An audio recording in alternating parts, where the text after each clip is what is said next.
Arts in Guidance and Counseling, Master in Business Administration, Master of Public Administration, Master of Arts in Sociology, and Master of Arts in Educational Administration. For bachelor's degree, Bachelor of Elementary Education, Bachelor of Early Childhood Education, Bachelor of Secondary Education, major in Mathematics, Filipino, English, Social Studies, and Science. Bachelor of Physical Education, Bachelor of Arts in Economics, Bachelor of Arts in English Language, Bachelor of Arts in Sociology, Bachelor of Arts in Philosophy, Bachelor of Arts in Social Science, Bachelor of Science in Mathematics, Bachelor of Science in Information Technology, Bachelor of Science in Business Administration, major in Financial Management, Bachelor of Science in Accountancy, Bachelor of Science in Hospitality Management, Bachelor of Public Administration, Bachelor of Science in Development Communication, Bachelor of Science in Food Technology, Bachelor of Science in Automotive Technology, Bachelor of Science in Electronics Technology, Bachelor of Science in Nursing, Bachelor of Science in Entertainment and Multimedia Computing, major in Digital Animation Technology and Game Development, Bachelor of Science in Biology, major in Biotechnology, Bachelor of Science in Environmental Science, major in Environmental Heritage Studies, and Juris Doctor. The main campus is located in the heart of Malaybalay City, Bukidnon, Philippines. The 15 satellite campuses are located in the province of Misamis Oriental, Alubihid, Migdina, and Talisayan, and in the province of Bukidnon, Baongon, Cabanglasan, Damulog, Impasugong, Kadingilan, Kalindangan, Itaw-Taw, Libona, Malitbog, Quezon, San Fernando, and Talakag. BukSU houses the tertiary academic units, the secondary school laboratory, elementary school laboratory, and a senior kindergarten. Bukidnon State University. Educate, innovate, lead. This is 104.5 DXBU 104.5.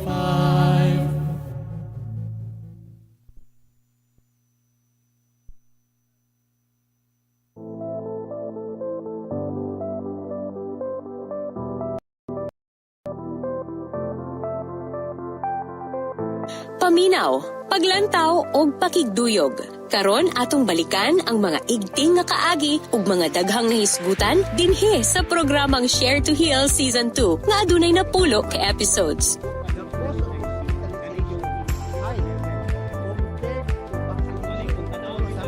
We remain to be normal in spite of the abnormal. Yung hinahanap natin na protection para plus yung the individual ways malalagay sa atin.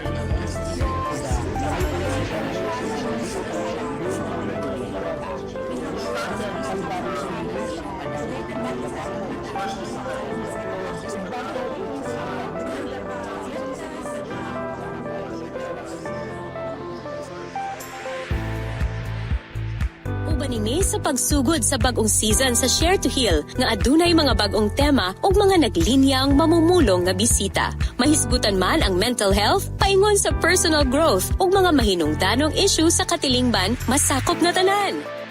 Paminaw, pakigduyog, ug atangi ang bagong season sa Share to Heal. Maglanog-lanog matag Miyerkules, alas 9 hangtod alas 10 sa buntag, diri lang sa DXBU 104.5 FM ug Facebook Live. Ang mga nagkalain-laing mga hisgutanan aron kita tanan makaambit sa saktong impormasyon.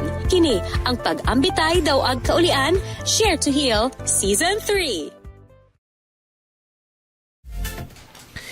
Yes, mayong alam mga kaigsunan, happy weekend! Malikpayon kami nga nagasugat sa inyo sa tuwang university-wide extension program sa Bukidnon State University. Mao ang pag-ambitay daw ag kaulian, Share to Heal Season 3 Goes Blended. Ako si Chaseur Ontolan, gikan sa College of Arts and Sciences Language and Letters Department. O karong buntaga mga higala atong paghisgutan ang gahom sa edukasyon in navigating the challenges of the new normal.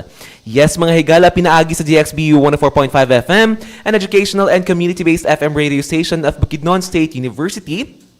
Inyong makita og mapaminawan ang atong live stream sa Facebook and YouTube sa DXBU 104.5 page. Kini nga programa inyong madunggan matag Miyerkules alas 9 hangtod alas 10 sa buntag. Atong batasanon ang pagpaminaw sa nining programa nga gahatod kanato sa mga impormasyon na alayon sa nagkalain-lain nga dimensyon sa proyekto. Partner, good morning. Good morning, partner. Mayong adlaw, kanit-alan, mayada aldaw. Salamat sa inyong padayon nga suporta sa atong programa. Manghinaot kami nga kaning atong programa makahatag kanato og kadasig, kasinatian og kalingawan karong adlaw Miyerkules Holy Wednesday. Yes. Ako si Desiree Barroso gikan sa BukSU Secondary Laboratory School. Ang pag-ambitay daw ag kaulian Share to Heal Season 3 Ghost Blended is a university-wide extension program of Bukidnon State University, City of Malaybalay, and the 2nd Congressional District of Bukidnon with the program leader, Dr. Joy M. Mirasol, project leader, Dr. Karina Joan V. Barroso, and extension director, Dr. Gemeline B. Paulican. Yes, partner, before ko mo proceed sa itong pagtimbaya na ako sa ato ang mga president and vice presidents, partner, no? Partner, first time ta nagka-tandem sa on-air, no? I believe mo na siya ang first of the many, no? I hope. Yes! I hope. No, lahi ra jud, no? Principal ako ang kakuan karon mga higala. No, ako ang ka-partner din principal sa high school diri sa Bukidnon State University. Education jud kayo, educator, no? Among pagtimbaya sa atong Smart University President Dr. Joy M. Mirasol, Vice President for Academic Affairs Dr. Hazel Jean M. Abuela, Vice President for Administration and Finance Mr. Dantes Victoria Jr., Vice President for Culture, Arts, Sports, and Student Services, Dr. Lincoln V. Tan, and Vice President for Research, Extension, and Innovations, Dr. Karina Joan V. Barroso. Maayong buntag usab sa atong smart BukSU employees and students ug sa tanan natong aktibo nga tigpaminaw sa BukSU-dxBU 104.5 FM ug sa mga viewers diha sa ato ang Facebook and YouTube. Maayad haal daw ta inyo alan. Yes, kamo nagpaminaw sa tong tulamanon nga pag-ambitay daw kaulian Share to Heal Season 3 Ghost Blended. Partner, sa pag-ambitay ug paghiusa, kalambuan makabot ta.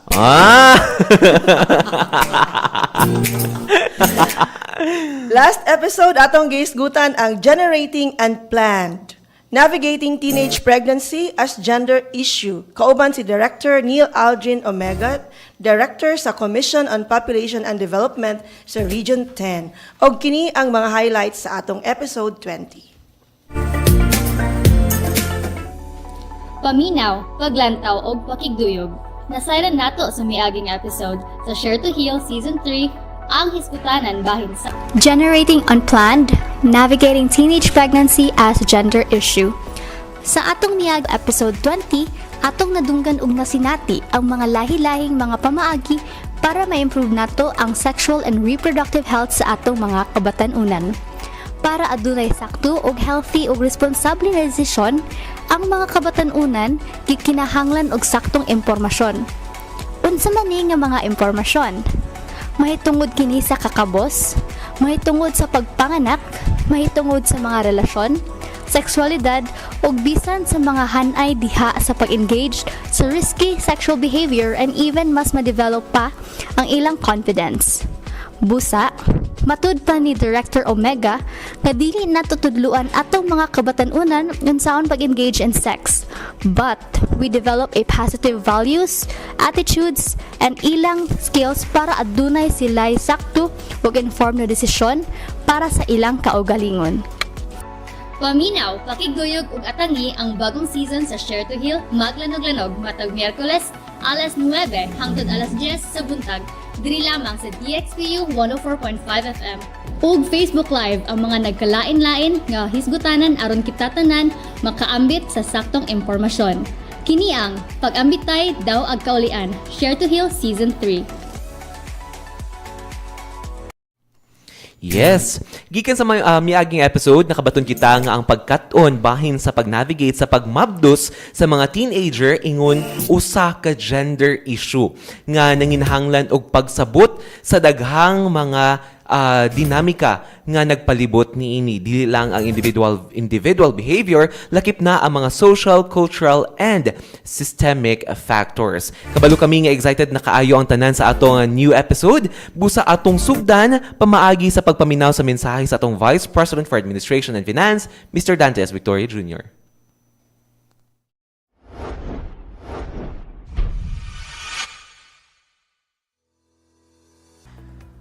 Ladies and gentlemen, today we are excited to launch the third season of our university's program, Pag-ambitay daw ag kaulian.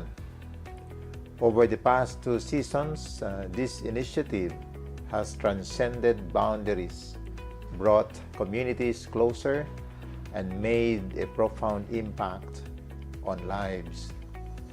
Pag-ambitay daw ag kaulian embodies the essence of empathy, collaboration, and the transformative power of knowledge.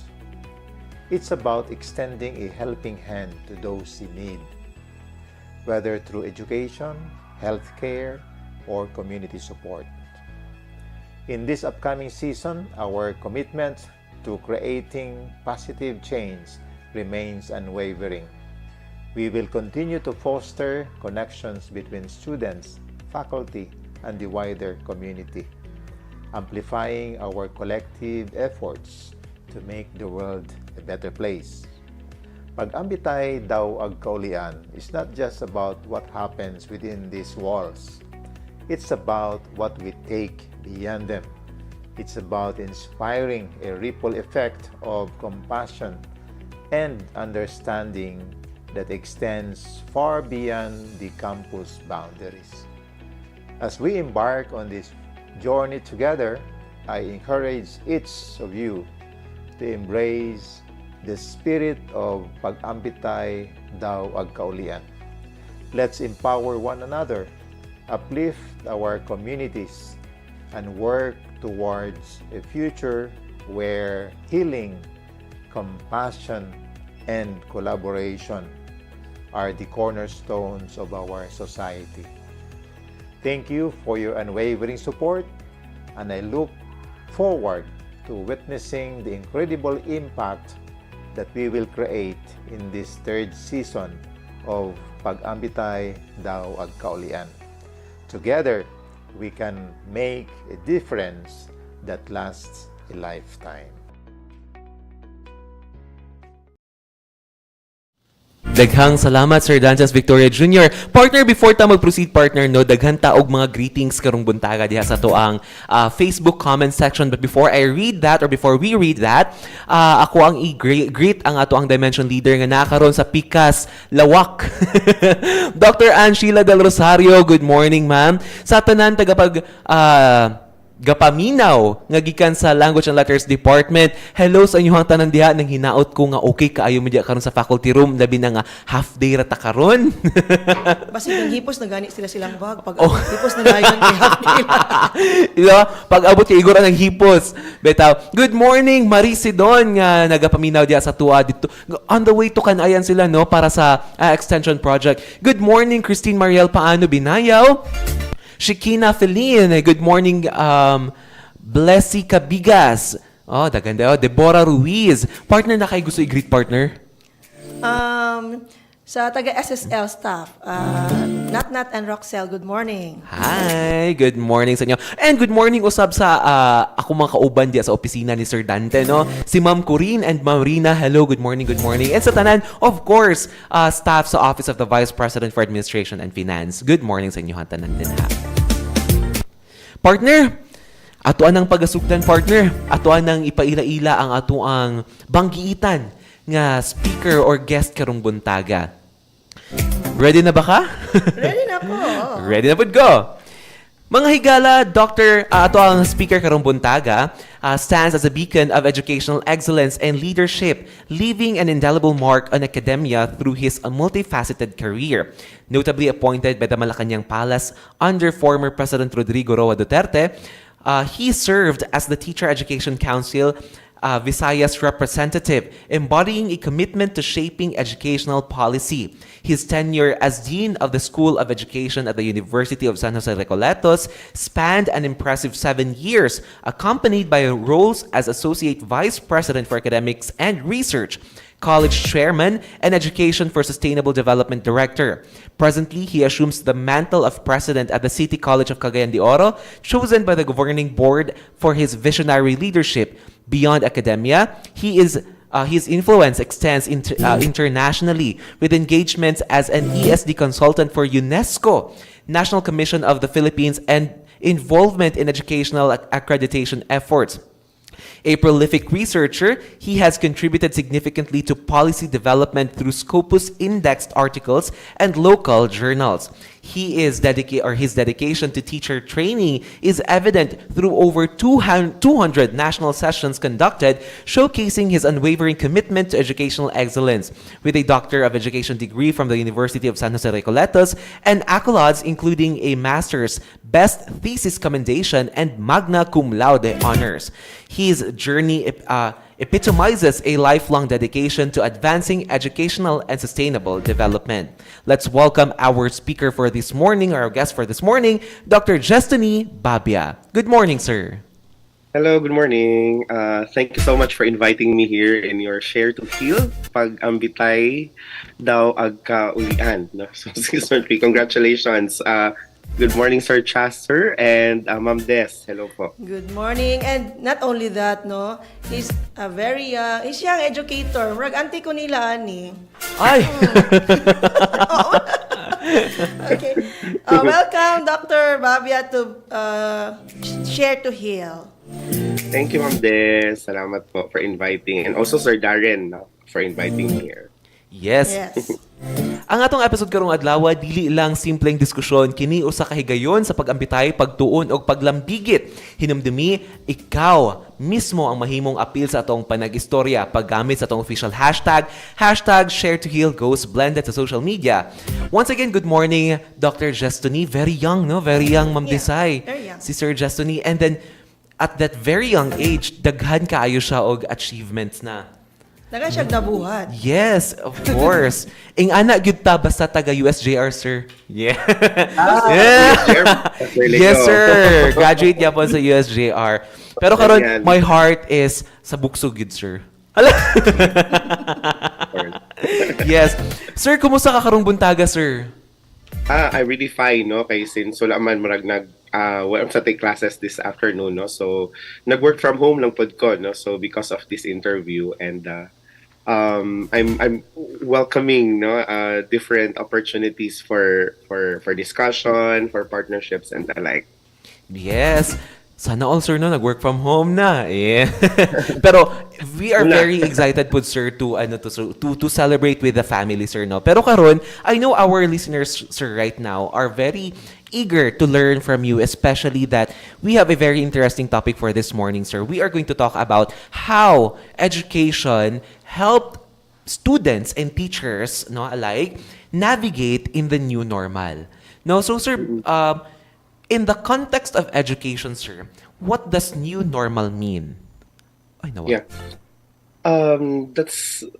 That's actually a question, say, sa 2020, no? Because we started the experience in 2020, no? But what we are experiencing right now is new normal, and I think it refers to the adaptation and changes in terms of our practices, in terms of our policies, our behaviors, considering that there are necessary disruptions, no, or significant disruptions like the COVID-19 pandemic and all other disruptions. And when we talk about practices, siguro in the context of the teaching and learning process, no, we need to change the way how we deal with our students in terms of the teaching and learning delivery, the implementation, the planning, the assessment and evaluation, policies also in terms of making it more relevant in the new normal, no? Policies like enabling our students to cope up with different challenges, including or integrating mental health concerns or issues, mga ingon ana, no? So those are some of the changes, no? And behaviors in terms of the way how we manage and deal with with other people, the way how we carry ourselves in terms of establishing interpersonal relations with others. And this term, I believe, has been coined, no, para sad makareflecta, no, to the different circumstances akong na-mention ganiya, and the need, no, to think of the various approaches, dili lamang sa ato ang pag-eskwela siguro na yung mga estudyante nga naminaw karon, but generally about life, including of course our education, no, in response to the pandemic or the change due to the pandemic. Yes, thank you so much for that, sir. No, I agree with that, sir. No, the new normal refers to the new ways or the innovative ways of teaching and learning nowadays, and I can't help but think, sir. No, I have already experienced this in my class. No, that I really said na katong before pandemic ing ani ang classroom setting. You are very lucky karon nga education offers a flexible way of learning like ang online class, no? However, nagyapon siya mga downsides, but we will no longer focus on the downsides since we have already elaborated that in the previous episodes of Share to Heal. But I agree with you, sir, no, on that. Sir, there is a trending now in social media. There is a trend now in social media. They are debating between diploma or diskarte. No, that has been the talk in TikTok, in Facebook, sir. As a member of the academe, sir, or as a leader in the academe, what steps should we make so that we can help education gain more traction, especially in an age where the youth are so caught up in the social dilemma and they believe that diskarte is more than diploma? Yeah, that's a very good question. I think for me, I consider that an intellectual question because when we talk about traction, no, in the current environment where students are facing dilemma in terms of diploma or diskarte, I think there has to be a balance, or we strike the balance between the traditional academic knowledge and the practical skills. That's why in our recent teacher education council discussions, no, dun sa Manila, no, we always focus our attention to the Philippine qualifications framework, the development and the introduction of this Philippine qualifications framework. It's because this framework aligned to the ASEAN qualifications framework and international qualifications reference framework would actually tell us that some students may opt to go to higher education because that's what they like, or they also would want to become entrepreneur after senior high school because that's where this carte comes in, no? And at the same time, for some who would opt for a textbook education, no, or for some talagang they will just have to do things on their own. So it was clarified on that framework. Parang that framework serves as a guide between the context of diploma or diskarte, no. At the same time, when I talked about striking the balance between traditional academic knowledge and practical skills, I am referring to classroom instruction. In terms of policy development for curriculum, there has to, that's why sinasabi natin outcomes-based education. No? Outcomes-based education highlights practical skills, the competencies, not just the knowledge, but the skills. At the same time, yung values and attitude to ensure that there is balance. No? And this, the way how outcomes-based education is implemented, will enable our students to become more reflective, no? What do they really want to achieve? Do they really want to achieve a diploma for textbook education or a diploma for higher education? Or they want to use that diskarte, or in other term, they wanted to be more resilient. They wanted to have that grit in order for them to succeed, no? So, halimbawa sa kanila, they don't want to enter higher education, but they want to do business. So that's where the grit comes in, no? Kasi there are some business owners, no, business enterprise developers who are not college degree holders, but are 3-month NC2 holders or NC3 holders, but they are rich, you know, so parang gano'n, no? So it boils down to enabling our students to be more reflective. What do they really want in life? And that can only be achieved by striking the balance in the curriculum, striking the balance in terms of using real-world applications.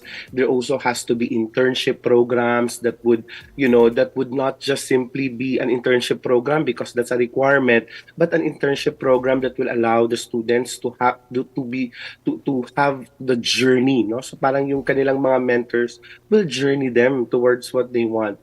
And since I mentioned about mentors, there also has to be strong mentorship programs to prepare the students both for academic success and at the same time yung mga practical challenges. Yes, thank you so much for that, sir. Actually, dagan kog na note din ni sir no nga mga key points nga mo gipang mention ka ganina. And I really agree with you, sir, na there is a need to strike the balance between diploma and discarte, or the practical skills and the knowledge of the students. And yes, sir, I do agree also that we should have a strong internship program where we allow students to journey, or to experience the job, in order for them to love the job. This is I'm saying as an educator, this is also based on the experience of my students, na some of them experience magtimpla lang og coffee and but they don't really have an experience to in the job, A good thing now is that BukSU is already monitoring the students' progress. They have their weekly journals, that they are going to write what they did in the office, and it's really nice to know na these students are already experiencing the job, Nice. And then I have also noted here, sir. This is something that I took from your answer a while ago, that there is a need to align the degree and interests of the students. Kaya naamay uban sa mga gigon ka ganina, sir, na uban na nakagraduate lang sa TechVoc in just 3 months, pero nga naman nga well-off sila karon. It's because their interest and katong 3-month degree nila is actually aligned. And this is something very important for future college students to inculcate, na before coming into college or before enrolling in college, make sure that you already have an idea what you want. Kay sayang man na if ako, for example, nag-engineering ko sa una, sir, pero di man dagay ko kabalo og math. Kumalang pa Sir Leo, Oo, di man dagay ko kabalo og math. Ako din calling is education. So naadin ko diri karon. So kana siya ba nga I won't say wasted, but it took me 1 year to realize unsa day akong interest, unsa akong interest para i-match sa ako ang degree. So that is something that future college students need to think about. Partner? I was listening to you. Hi, Sir Babia.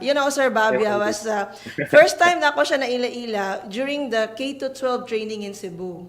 As MC siya at nga time, it's a national conference, and they ilaming gipakita sa New Cebu. Kaya dito man sa Old Cebu. Okay, but because you're talking about the match, and we're talking Chaseur, in my own opinion, the matching of career should start from the basic education. Yes. So there should be career guidance from basic education. And I think it is clearly articulated in our basic education reforms that the curriculum exit for senior high school could be entrepreneurship, could be TechVoc and middle-level skills development, could be college. So, wala siya ang K-12 naka-box lang siya to college. So, dapat sa high school na atong mga bata what they really want, and it should be guided by our teachers and our parents as well. So, nagid ng opportunities for them. Okay, these are the pros and cons. If you want, these are the pros and cons if you go to this course. Then we look at your aptitude, unsa imong kaya. It's not just your interest. We look at your aptitude, what's your ability, because it's very important, And then another one, we look at your attitude. Do you have the study habits? Okay, for example, for university. So, and then your interest, like we have subject entrepreneur, to open their mind nga they can do something to become entrepreneur. Those are the exits for the senior high school, and I think it was created to solve this mismatch going to college. But anyway, ako tong sumpay sa imo. Okay, am I right, Sir Jess? Yes, I agree, Ma'am Des. Sakto yun kaayo na, kay, it should start from the basic education. Mao man yun na, kay journey man yun ang learning, So, it has to be a journey from basic education para mag-guidan sila what do they really want after senior high school. You mentioned nga, curriculum exits. Very important. Mao man yun to ang rational and intention of the K-12 curriculum, no? Yes. To begin with. Grabe, nice itong discussion karon no? Because all of us are educators, manggod, no? Si Ma'am Desiree, principal sa high school. Akong experience is in college. And si Sir is grabe ka experience when it comes to teaching and of course in educational leadership, no? Sir, I have next question here, sir, no? Jumping from diploma or diskarte, we are now going to talk about technology, sir. Since technology and new normal are actually two sides of the coin, no? Kung ano gid sila, they come in pair, no? Now, sir, I have raised this question in my masteral class, no? Last week. It is undeniable that access to technology is an important aspect of new normal teaching. Has this created more gaps for academic institutions, or has this become an opportunity for us to improve? That's also a very good question. Kasi in the new normal, di ba, we are really encouraged. Dili man good encouraged, pero encouragement to una, no? We are encouraged to use technology. However, in the new normal, we are forced to use technology even if we don't have an orientation, no? Because we need to capture, no, our students, especially those that are having difficulty in, visiting us in school, no? But you see, it really has presented a lot of challenges in terms of the gaps that you have mentioned, and educational opportunities also. However, it has also provided, parang for me, as I would like to focus on the opportunity kasi for academic institutions para mag-innovate o para mag-improve sa ilang teaching methods, no? During the time of the pandemic, we learned the terms like synchronous, asynchronous classes. We talked about that in educational technology, Pero when the pandemic came, we were really taught how to customize our modules. From the DepEd perspectives, they had the most essential learning competencies. From the college perspective naman, we have to make sure that our OBE base, we only focus on what is really essential because there's a time limit. We don't need to expose ourselves too much on the computer for about 2 to 3 hours kasi it will also affect our health. No? So those are part of the measures, no, and the innovations and part of the methods also.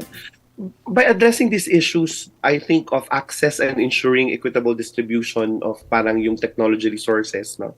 I believe that institutions have the power to leverage technology. No? Institutions are encouraged to do resource mobilization. And I also have experienced this from a private perspective and from a local, a university or a local college perspective in terms of resource generation. For a private sector, it's okay. When I was still in the University of San Jose Recoletos, it's really okay to just, leverage on different technology. But it becomes a challenge for us, especially in our procurement, in our system. No? So yun nangyari sa atin. But it's still very important to have a thorough discussion, particularly in policy developers in the school or the institution. Kasi if these policymakers to begin with or educational leaders will not do something in terms of the gap, in terms of the availability of the technology or resources, then that becomes a total gap now when it comes to learning. There will be learning loss, no? That's only technology. But the technology is just a guide, no? It's just a tool, no? Parang when we talk about technology, it will just aid the teaching and learning process. The best learning tool and the best learning guide will always be the teacher. No? It's the teacher actually who can either create or break the gap. No? So, and these teachers also gets to be inspired, I believe, if they have good leaders and good administrators who will be guiding them. Na parang, okay, we acknowledge these gaps, but we have to transform them into learning opportunities, diba? That's why tinatawag nga natin the VUCA world. The world is volatile, uncertain, complex, ambiguous, but we have to accept that, no? And we accepted it actually. Parang hinay-hinay ato siyang nadawat, no? And eventually, nagkaroon tayo ng innovations along the way, no? So, as an educator, I think we focus more on the opportunities than the challenge, I believe. Yes, thank you so much for that, sir. No, actually, there are different experiences. No, in my experience is different from the experiences of my students, especially in that master's class, because they were from DepEd, and then they were assigned in very far-flung areas, no? Dili lang gid siya far-flung, very far gid sila, sir, no? Very far-flung areas gid ilang experience. So, their experience when it comes to the use of technology is that technology for them is an opportunity because dili man tanan ang nai-access. So, it's a new opportunity for the students. However, my experience po as a teacher here in the city, technology sometimes can become a challenge, no? Can become a challenge because in my experience pud, no, akong mga estudyante karon mubo ra kayo og attention span. Di ka sila maminaw na kuot na din ng cellphone, ana na din ng cellphone, no? Unlike before na katong text lang ang cellphone or pang-call lang siya. No nga, makafocus ang estudyante. Pero again, sa gingon pa ni Sir, the challenge boils down on the teacher and educational leaders. No, naagid sa tuwa ang challenge ana how we handle the class, how we leverage technology in our benefit. No, thank you so much for that, sir. I will now forward you to Ma'am Desiree, sir, kay napoy question si Ma'am Desiree, sir. Sir Leo, thank you, Sir Leo. Ma'am Des. Okay, so ang si Sir Jess is more on education for sustainable development. So, in fact, there was that activity in the Visayas na nag-appeal ni Ma'am Daano yung ni Ma'am Rich sa ilang apil-apil from Mindanao, pero sa Visayas raon dato. Thank you for that, sir. Shout out to thank you kayo ato. And I would like to focus my question on how do we what are the steps you have done to link with other universities abroad for the education for sustainable development, and how can we do that here in Bukidnon State University also? Yeah, thank you so much, Ma'am Des. That should be part of our internationalization directions, no? And I believe na when we talk about internationalization, it still it should consider different areas. Like for example, the policy, no? Unahin natin yung policy. There has to be a policy for internationalization and partnership, because when we talk about sustainable development, no, we anchor it on the achievement of the environmental, social, and economic practices, no? For example, in instance in Bukidnon State University, and ESD is not just a concept right now, kasi it's now attached to the SDGs, and SDGs or the Sustainable Development Goals are the main benchmark or criterion for the Times Higher Education ranking, which all universities must have to undergo. No? So parang we need to be familiar with SDG 1, 2, 3. And the non-negotiable is SDG 17, which is partnership for the goals.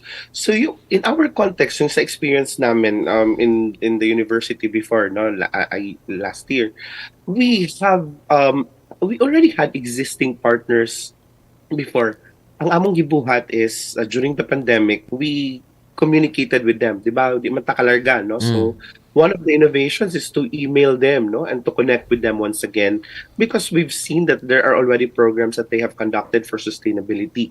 So when we connected with them, we also have decided to create webinars, online sessions, no, during the pandemic, until such time that when the time came na parang we are already allowed to travel, no? So with limited restrictions, we decided to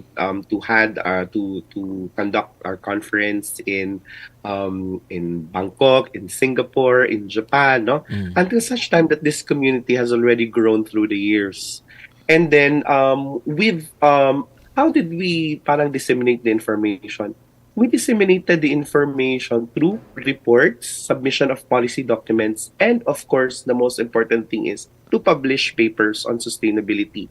So, in our experience, when we published these papers, there were also other partners internationally na parang they become interested with some of the publications, and they said that they want to partner with us in terms of this and that. And so, the partnership continues, no? So, nagpadayon ang iyahang partnership. this is a challenge for everyone, no? I believe dili lang kami ang na-challenge ani as an institution. I believe tanan man, no? But the rule or the goal for internationalization must also be involving students, because the students must have a clearer path or experience towards sustainability, no? Ma-experience nila nga sa day ni dili lang ang teachers, no, but sila mismo naka-experience sila how it is integrated in the curriculum. Like for example, simple na kayo, no, planting of trees, no, but in planting of trees it's environmental, but in the many aspects of things, no, so it could also be economic and social because you get to know people, you get to know their interest, and you get to know their advocacy, why they need to protect the environment. Economic because in turn, no, these trees that will grow eventually will provide them with economic growth, protection sa ilahang communities, and at the same time will have healthier lifestyle businesses because there are, there's a good environment, or there are trees that are protecting them. So na lang mga simple things, no, integration, and kana nga partnership, dili na kanang partnership lang na one time partnership, Shake hands lang. Naagid siya input na outcome bang kitang duha magkuan gid ta na gid tayo buhaton, so kana, and this involves students also in the process. Okay, so that's and then thank you very much for that.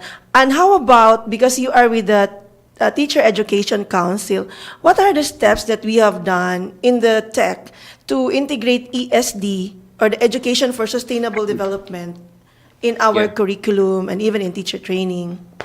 Oh, that's nice. Ma'am, I think, Ma'am Des, no, you're also familiar with the RA 11713. That's the new Teacher Education Council. Yeah. And also the implementing rules and regulation. That's what we have finalized. No, I think tapos na, no, it's already published online. So we have signed the implementing rules and regulation.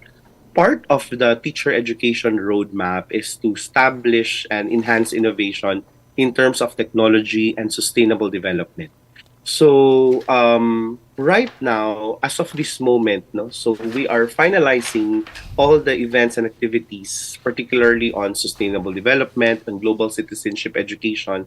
And this will be launched during our Centers of Excellence and Development Convention this coming May. I think this will be on May. Wala lang siyang gi-finalize, and that will be in Cebu. No? So all COEs and CODs across the country will be invited for that national convention. And then we will also be inviting VP Sara. I think she will be there. No? So di pa man sa final, but I think she will be there because she is the chairman of the Teacher Education Council. And then in that particular convention also, we will empower different deans across the country to think of programs and practices, no, that will align to the teacher education roadmap that we are developing.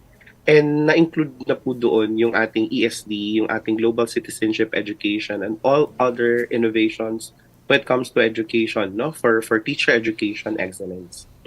Wow. So hopefully that will bridge the gap and build resilience in the new normal. And I hope you will join that. Invite Siguro me.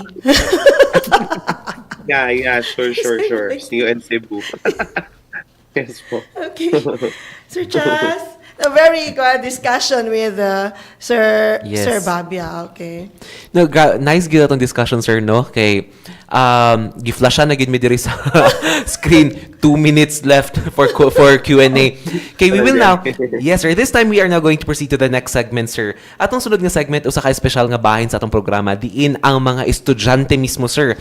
Gikan sa Bukidnon State University ang maghatag sa ilang mga pangutana sa imuha. No, gipanganlan nato ni siya og Share to Care. As we continue our exploration of empowering education, let us also extend our care and compassion to those in need. In our Share to Care segment, we come together to support and uplift communities, ensuring that no one is left behind in pursuit of inclusive and sustainable development. Sir, Today, sir, we are going to extend our hands in solidarity with those who are facing barriers to education and opportunities. Through acts of kindness, generosity, and empathy, we can make a meaningful difference in the lives of others and create a more equitable and inclusive society for all. Ug para sa atong Share to Care karon, atong giimbitahan si Miss Maria Angelica Mugot, usa ka extensionist gikan sa College of Education. Siya miadto og mi-interview sa mga estudyante gikan sa university. Ma'am Angel, take it away. Maayong buntag mga suking tig paminaw ug manananaw sa pag-ambitay daw ag kaulian Season 3. Ako si Miss Maria Angelica Mugot ug ania kita karon sa BukSU Annex A campus para mamati sa atong mga pangutana gikan sa atong mga estudyante. Kibahin sa atong episode karon, Empowering Education for Sustainable Development in the New Normal, Bridging Gaps and Building Resilience. Maayong buntag, sir. I am Melvin Shelo S. Bation, a third-year early childhood education student. And here is my question.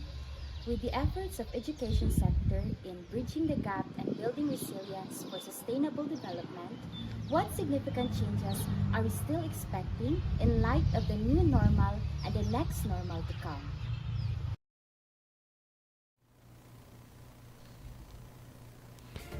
Yes, so mo tayong pangutana, no? Yes, sir. In the light okay. In the light of the new normal, no, what are the things that are expected for students, no? Number one is I would always believe na ang atong makalimtan man good when it comes to the new normal is actually things are still the same. Nag-change lang in terms of practices, approaches, methodologies, behaviors, no? The students probably, number one, will have to get to know more the culture of the institution in the new normal. They have to embrace the new ways and means, no, of how the institution is coping up generally, no. It's not just the teachers coping up with the needs of the students, katong gi-mention ni Ma'am Des Gania, katong aptitude, interest, ability, no. It's not just that, but it's also students who will try to adjust to the institution's overall policy, overall policy. Second is students will also have to learn the ability to become more adaptive and flexible. Adaptive and flexible in the sense that this mindset, no, the mindset to respond to the changing circumstances and the mindset to ensure na they develop the grit, they develop the resilience instead of just simply complaining. Flexibility because they have embraced and understood the new ways, approaches, no, of the institution, and at the same time they also are reflecting, no, the practices of its vision, no. So parang they really are that brand. For example, if it's BukSU, you're really a BukSU brand or a BukSU graduate who will carry this brand of education in the new normal. So parang ganon, flexibility and adaptability. Next is, I think students will also have to embrace the opportunity for continuous learning. So, and when we say continuous learning, these are, engagement in professional development opportunities, professional express to student leadership activities and development. They should not be apathetic, no? They have to learn how to understand societal, environmental, and economic issues instead of just focusing on the academics. I'm not saying that it's bad to focus on the academics or it's bad to, hindi naman ganun. We strike the balance. We strike the balance of developing our civic and social engagements and our academic development so that when we will be working in the future, we will have the chance to understand better the world, because these are part of real world opportunities. And at the same time, students should be encouraged to practice the concept of collaboration. I believe the teachers in the new normal have learned how to do collaborative activities, both synchronous and asynchronous. But the students must have to understand the very nature of this approach or of this method.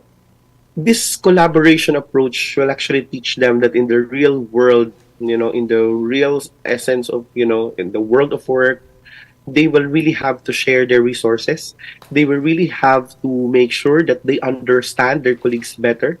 They have to make sure that they share experiences as well and insights collectively so that they can achieve the shared vision for the organization.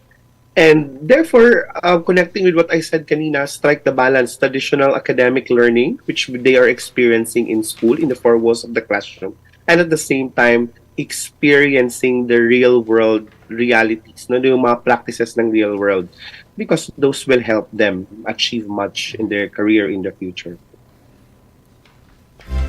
Thank you so much for that, Sir Jess. Sir, we still have one more student to raise a question. Maria Angelica, please take it away again.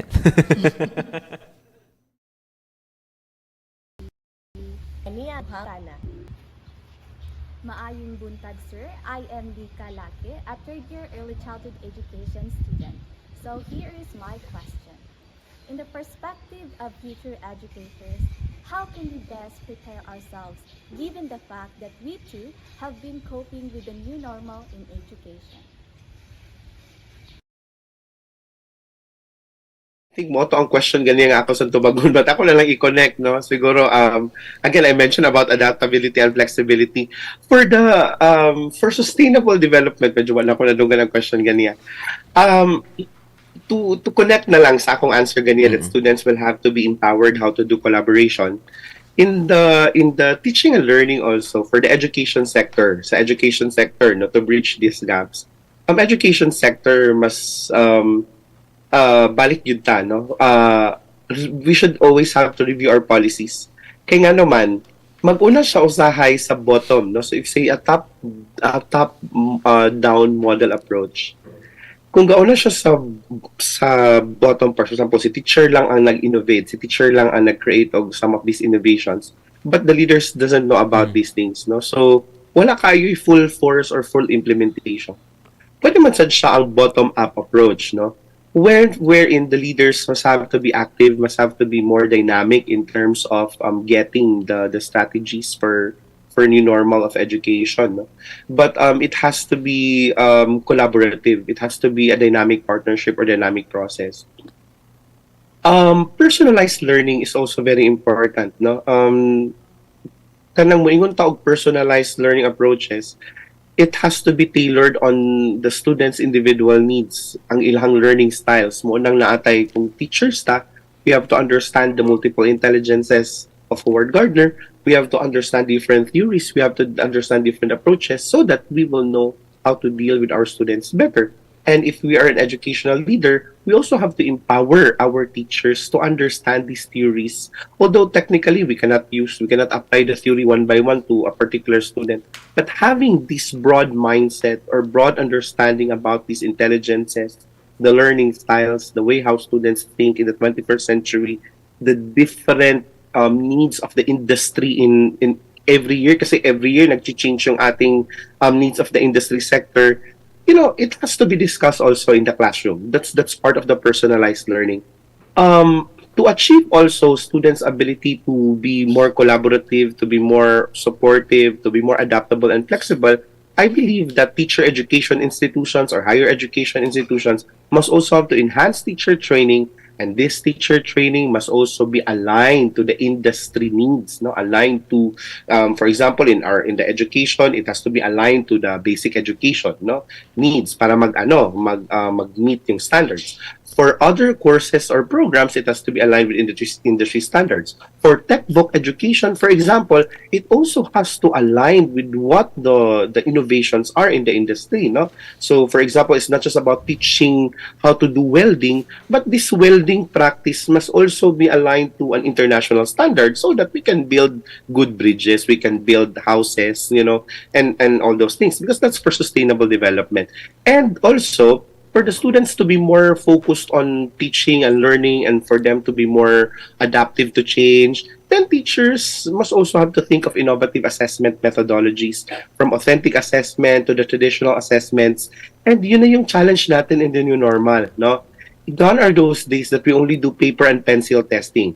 We have to make sure that we test them based on outcomes, and we have to make sure that the lessons that we deliver in class are actually aligned to the outcomes explicitly. Yung nakalagay na outcomes doon sa ating syllabus or sa ating curriculum must have to be delivered, no? Must have to be delivered and must have to be tailored fit to the needs of the students. what should be assessed should also be the things that the lessons that are being discussed. No, that's content validity. Dinidiscuss mo itong lesson na ito. This is what you should be measuring, and this is and at the same time evaluating and provide feedback to students afterwards. It's not enough to just tell our students very good, no, very good, very good, very good. But rather, we have to tell them what makes them very good. We have to tell them what makes them expert on this particular, on a work done, no, or say on a role play presentation, so that they can also be guided, no, and they will be affirmed by by the skills, no, that they have manifested or which are evident in the class. So I hope I was able to answer the question kasi parang nag-mix yung ating tanong kanina. I wasn't able to listen that well. Yes, thank you so much for that, sir. Very meaningful discussion, sir, no? Personally, I still have more questions pa on that, but considering the time limit that we have, sir, I could not do so. But I hope, sir, that we could have another session with you, sir, in the next episodes to come. Very meaningful, good, and very timely atong discussion today, Ma'am Desai. Yeah, very substantial. Yes. Ma'am Desai? We would like to ask Dr. Babia of his final message for this morning's episode, sir. First, I would like to congratulate BukSU, no? This is my first experience ever, no, in Mindanao. Na there's really a wonderful platform for learning. Congratulations, because you are, especially the extension team, no? You have actually went out the traditional setup, no? Such as this kind of platform. This is a very good example of what other institutions should do in the new normal. Wow. This is a very good practice or a very good benchmark for institutions to learn how to navigate learning and teaching through social media platforms, through the radio programs and the like. No, and the topics that you have presented are all equally important. No, for sure I believe it's not only this day, pero the rest of the previous sessions that you had, which will eventually align also to the Industry 5.0 requirement. And my message is, aside from congratulatory message, is for other institutions, higher education institutions, to also think creatively, innovatively, in terms of disseminating learning to other students, to the less fortunate, to those who have no opportunity to learn, in school, and at the same time disseminate these best practices. Also put this on record to research, patents, copyright, so that you will be recognized more. For our students, my message is you have to keep going. This is not actually a sink or swim environment in the new normal. Everything seems still to be normal, but just embrace the balance. No, it's not in life. Everything is not just about academics. It's also about embracing our journey and loving life in general. No, so we remember the 888, the 8 hours. That's a balanced life. 888. That's equivalent to 24 hours. 8 hours of work. 8 hours of 8 hours of study, and 8 hours of recreation. And I hope that we always develop the sense of optimism, because optimism is actually a happiness magnet. And if we are happy, we are actually drawing positive people and positive things around. And as what I've said, there's always no path to happiness, because happiness will always be the path. And I hope you will continue learning and happily learning, and achieve the goals that you set for yourself. Thank you. Thank you very much. A new meaning of 888. Now I'm not afraid of it. 8 hours of work, 8 hours of study, and 8 hours of recreation. Thank you for that, Dr. Babia. See you soon. See you around. Thank you. See you around. Thank you, Sir Leo. Congratulations. Thank you, Dr. Jestoni. Kay daghang salamat, Dr. Babia, ug daghang salamat sa atong mga estudyante nga grabe ka-active sa pag-participate. Empowering education is not just about acquiring knowledge, but also about creating pathways for others to thrive. As we share our blessings and resources with those in need, we sow the seeds of hope and resilience, fostering a community of care and support. Dr. Babia, as much as we want to talk about more about this pressing concern, we are prompted to proceed to the next segment, which is one of the most awaited part also of this program, where creativity of the students is being unveiled. Yes, mga higala, anyata karon sa atong programa nga share to, sa atong segment nga share to inspire. Diin ato ang i-showcase ang talento sa atong mga estudyante dito sa Bukidnon State University. Partner, kinsa ang ato ang inspirer? Sharer, ato ang bida sa share to inspire karong buntaga. Okay, so mga suking tigpaminaw, mga higala, atong paminawon si John Benedict Dinapo sa iyang rendition sa kanta nga Para sa Akin. Please watch the video.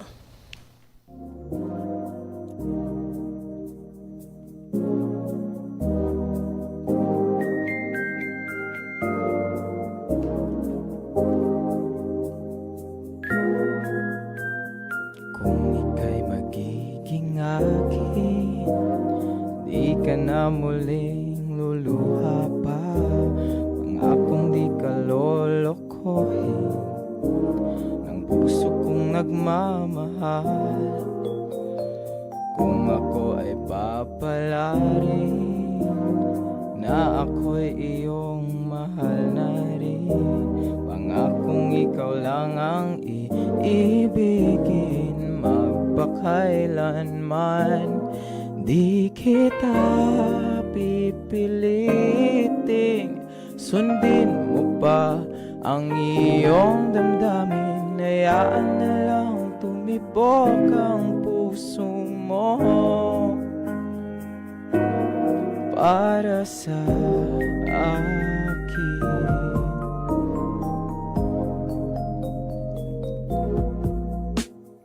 Kung ako ay mamalasin at meron ka ng ibang mahal, ngunit patuloy ang aking pag-ibig, magpakailanman di kita pipiliting. Sundin mo pa ang iyong damdamin, hayaan na lang tumibok ang puso mo. Hindi kita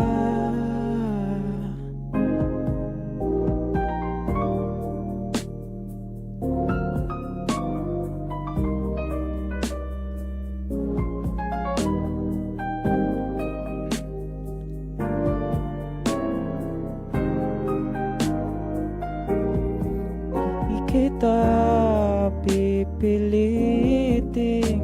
Sundin mo pa ang iyong damdamin, hayaan na lang tumibok ang puso mo. Hindi kita pipiliting. Sundin mo pa ang iyong damdamin, hayaan na lang tumibok ang puso mo para sa akin.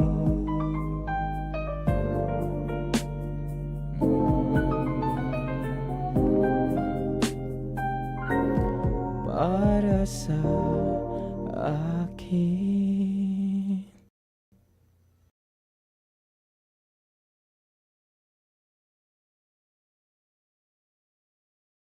Mr. John Benedict Dinapo ato ang share to inspire nga bida karong adlaw. And kaganina no, anag si Ma'am Desiree sa ako ang gusto po siya mo kanta.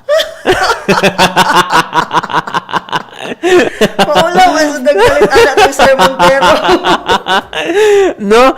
Sunod, partner, mo bida jud ko aning share to inspire pagtsada na akong tingog, partner. For now, host ang sagid ko din, partner. Nasad siguro ko eh. Yes.